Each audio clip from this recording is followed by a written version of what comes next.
네, 다음으로 조건재 전공의 발표하겠습니다. 자, 중환자 외상외과 장지영 교수님께서 지도해 주셨고, 조건재 전공의 Characteristics and Clinical Outcomes of Elderly Trauma Patients 발표 있겠습니다.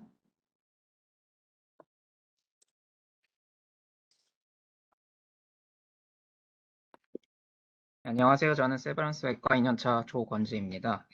오늘 제가 발표할 연구는 Characteristics and Clinical Outcome of Elderly Patients with Trauma Treated in a Local Trauma Center로 작년 외과학회에서 구현 발표를 진행하였고 Journal of Acute Care Surgery지에 2023년 3월에 publish된 논문입니다. 발표 시작하도록 하겠습니다. 인트로덕션입니다. 우리나라는 고령 사회에 접어들었으며 2020년에 65세 이상의 고령이 15.7%에 달했으며 노인 환자는 점점 더 늘어나고 있습니다. 2012년 리지어널 트라우마 센터 프로젝트가 시작되고 난 이후 현재 15개의 리지어널 트라우마 센터가 운영되고 있으며 그 주변으로 리지어널 트라우마 시스템이 형성되어 있어 외상 환자의 클리니컬 아웃컴이 개선되고 있고 예방 가능한 외상 환자의 사망률, PTDR 또한 감소하고 있습니다. 그리고 노인 외상 환자에 대한 연구가 지속적으로 발표되고 있습니다. 그러나 리지어널 트라우마 센터 외의 병원에서 환자들에 대한 연구는 부족하고 PTDR 또한 여전히 높습니다. 그러므로 이 연구에서는 넌 리지어널 트라우마 센터를 방문한 외상 환자들, 특히 노인 환자들의 캐릭터리스틱이나 클리니컬 아웃컴에 영향을 주는 팩터에 대해서 알아보고자 하였습니다. 2020년 3월부터 2022년 2월 총 2년 동안 일산병원에 방문했던 트라우마 환자들 총 1,516명 중에서 트라우마 팀 액티베이션이 된 159명을 대상으로 하여 진행된 연구이며 각 환자들의 EMR을 리뷰한 레트로스펙티브한 연구입니다. 65세를 기준으로 두 그룹으로 나누었습니다. 65세 이상을 엘더리 페이션트 그룹, 줄여서 EPG라고 지칭했고 65세 미만을 Non-Elderly Patient Group, Non-EPG라고 지칭했습니다. 또한 EPG에서 80세를 기준으로 하여 서그룹 아날라시스를 분석하였습니다. 이 연구의 프라이머리 아웃컴은 Non-Regional Trauma Center에서 치료받은 외상 환자의 클리니컬 아웃컴에 대해 고령의 영향을 평가를 하는 것이었습니다. 세컨더리 아웃컴은 노인 외상 환자의 임상적인 특징을 알아보는 것이었는데 거기에는 나이, 성별, SBP, GCS 스코어, 인저리 메커니즘, 다른 병원으로의 전원, Abbreviated Injury Score, Injury Severity Score, ICU Admission, Hospital Stay, Emergency Operation, In Hospital Mortality가 있습니다.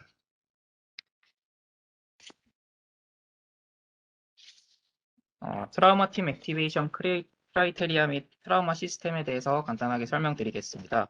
환자가 왼쪽 항목 프라이머리 서베이 중에 하나, 예를 들어서 에어웨이 obstruction, intubation status, RR 20회나 29회 초과, 10회 미만 29회 초과, 멘탈 스테이터스의 변화가 있다던 등의 상황이면 트라우마 팀이 액티베이션이 됩니다.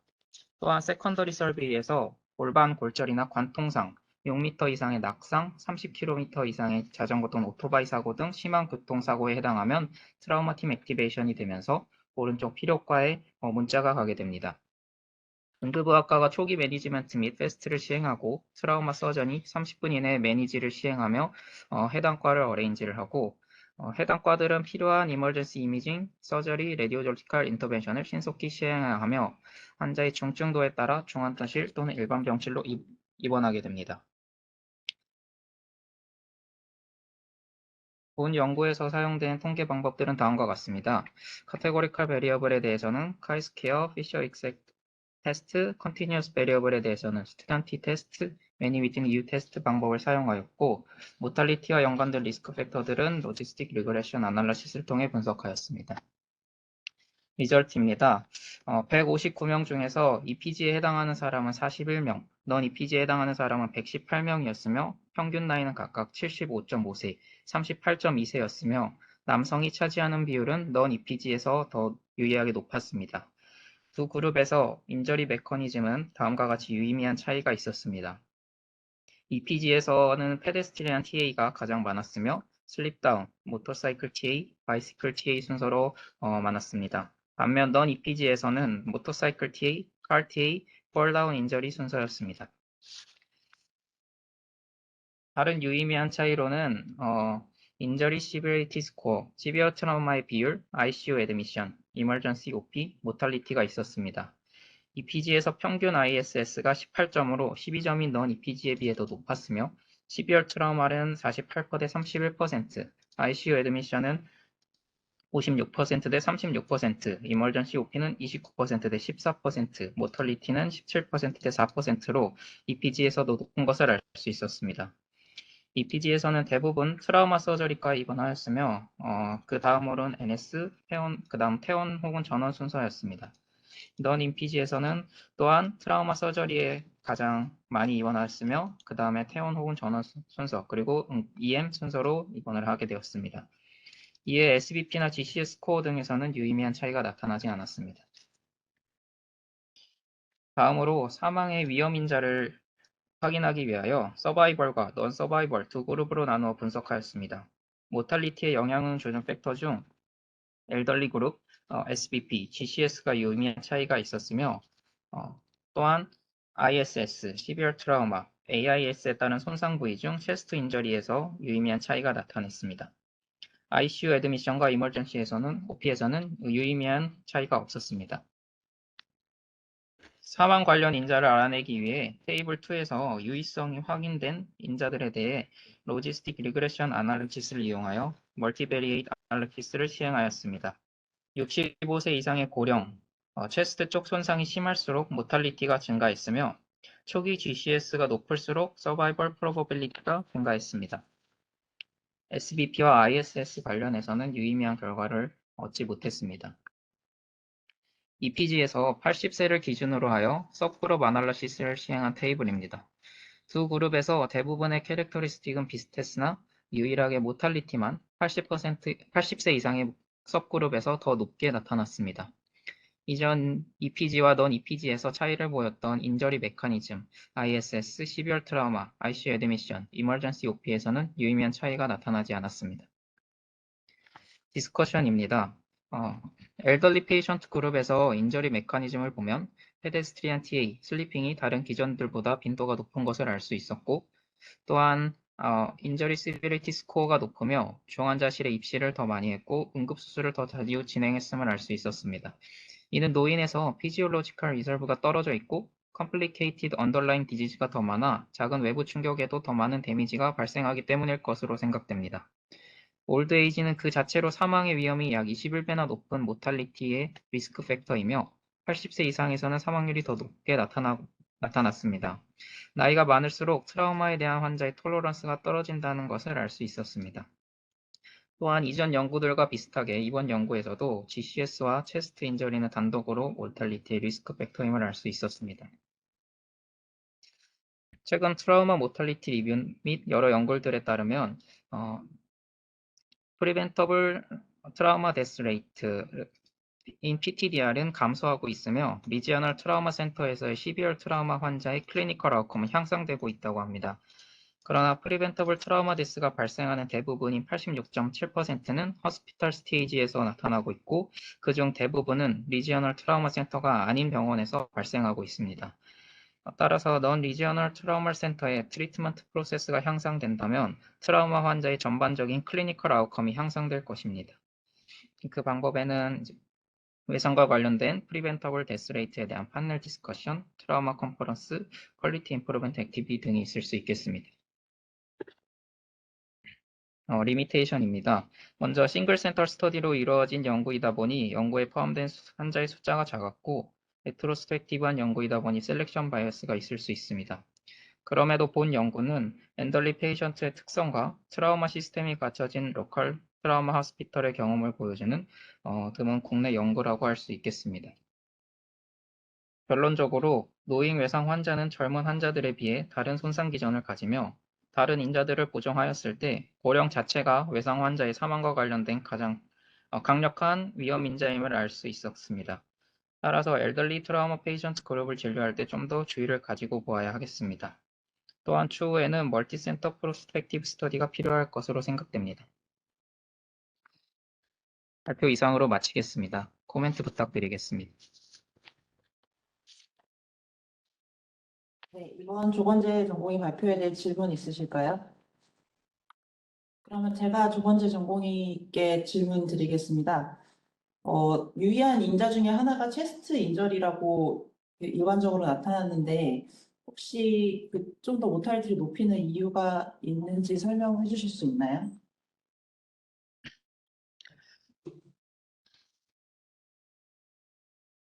어,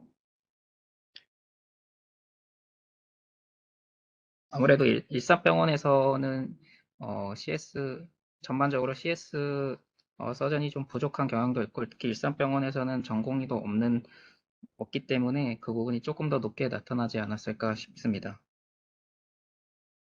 일산병원 정재영입니다. 혹시 다른 코멘트 더 없으실까요? 일산병원 장재영입니다. 그 아까 질문하셨던 흉부 손상 사망률 높은 것은 사실 뭐 저희 연구 데이터뿐만이 아니고 대부분의 그 외상 관련 연구에서 그 흉부 손상 자체가 사망의 가장 강력한 리스크 팩터로 알려져 있습니다. 어, 굳이 그 원인을 좀 생각을 하자면 복부나 뭐 다른 익스트리미티 손상에 비해서 흉부 손상의 경우에는 일단 좀 치료 방법 자체가 그다음에 좀 보존적으로 치료하는 것 외에는 뭐 튜브 인설션 외에는 크게 이제 개용술 자체가 이펙티브하지 않은 경우도 많고요. 그다음에 심장 손상이나 이런 쪽으로도 어, 그 이제 아무래도 모탈리티 리스크가 높을 수밖에 없습니다. 그래서 이제 저희 데이터뿐만이 아니고 일반적으로 흉부 손상은 위험인자로 알려져 있습니다. 감사합니다, 교수님. 제가 잘 몰라서 그런데 이 PG가 뭐예요? 이거 공인 우리가 쓰는 약자야? 엘더리 페이션트 그룹이고 저희 논문에서 어, 만든 약자고 앞에 약자를 소개해 드렸습니다. 그래도 맨 나중에 한번 요약을 하려면 좀 정리해 주는 게 좋을 것 같아. 이런 거는 엘더리 페이션트 그룹이란 용어는 공식 약자가 아니에요. 네. 그러면 이게 트라우마 센터랑 차이가 뭐야? 여기 트라우마 센터 아니잖아요. 외상 센터들하고 차이가 있어요? 차이가 있다기보단 이번 연구에서는 이 트라우마 센터가 아닌 다른 병원에서의 그 데이터를 보여주는 논문이라고 할 수 있겠습니다. 그러니까 만약에 퍼더 스터디를 하려면 자 이게 우리는 지금 외상센터가 아니야. 신청은 외상외과도 없어. 그런 상태에서 외상외과를 갖고 있는 병원들하고 차이가 있어요, 지금? 왜냐하면 여러분들 전공의 선생님들 지금 커리큘럼에는 외상을 배워야 되는데 우리 외상 못 배우고 있거든요. 특히 1년 차는 지금 이제 용인에도 파견 안 보내고 모자병원이 결렬됐기 때문에 배울 기회가 없어요. 그러면 우리가 외상센터로 보내야 되거든요.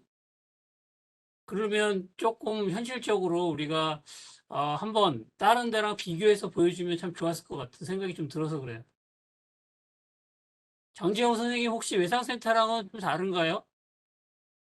예, 선생님, 이 연구를 일단 기획하게 된 것 자체가 일단 2012년부터 그 권역외상센터 사업이 시작이 되면서 그 싱글 센터 스터디로 해서 그 권역외상센터 데이터들은 조금 나와 있는 상황입니다. 그렇지만 이제 최근 이제 한 10년 정도 되면서 그 예방 가능 사망률이 35% 정도에서 지금 최근 한 17%까지 그 비교적 많이 감소되면서 좋아지고 있는데요.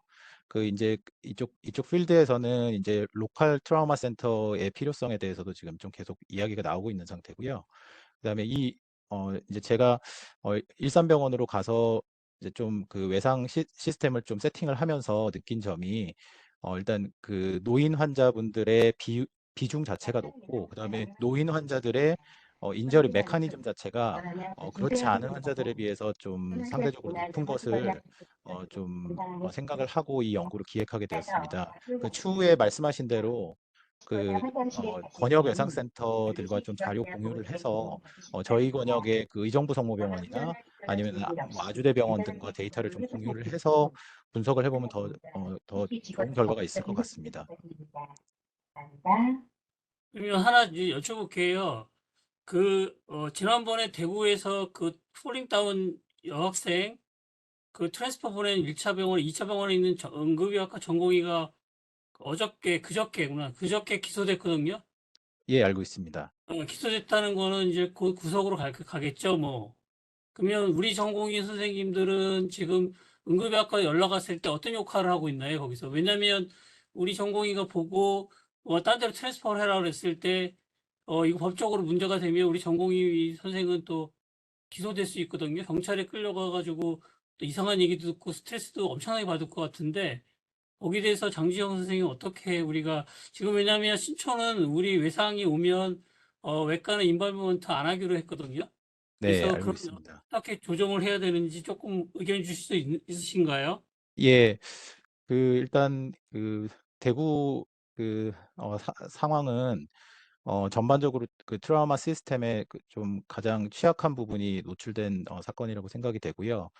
사실은 그 외상 그 필드에 있는 선생님들도 이러한 한 번씩 이렇게 터지는 이런 문제들을 근원적으로 해결하지 않으면 계속 이런 상황이 지속될 것이라고 생각이 됩니다. 그래서 이제 저희 팀 같은 경우는 전공의 선생님이 프라이머리 콜을 받는 시스템은 아닙니다. 일단 응급의학과에서 환자 상태를 트리아제 하고요.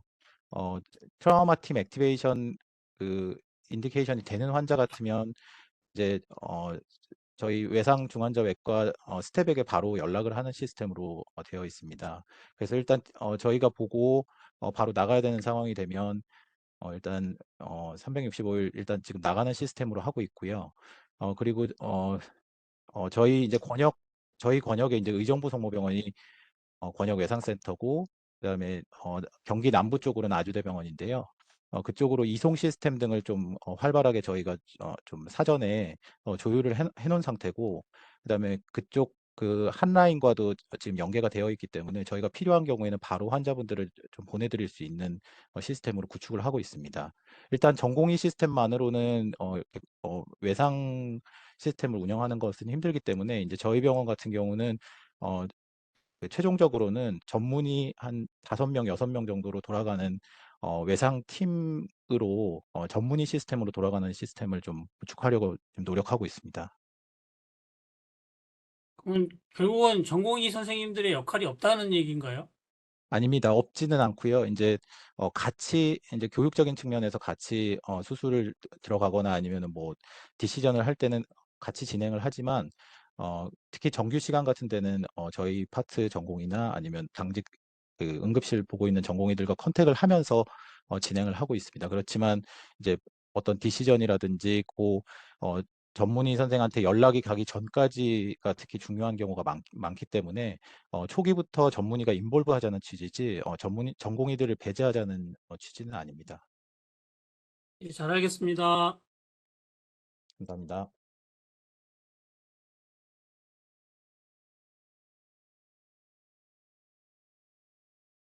네, 또 이번 발표에 대해 질문 있으신 분 계실까요?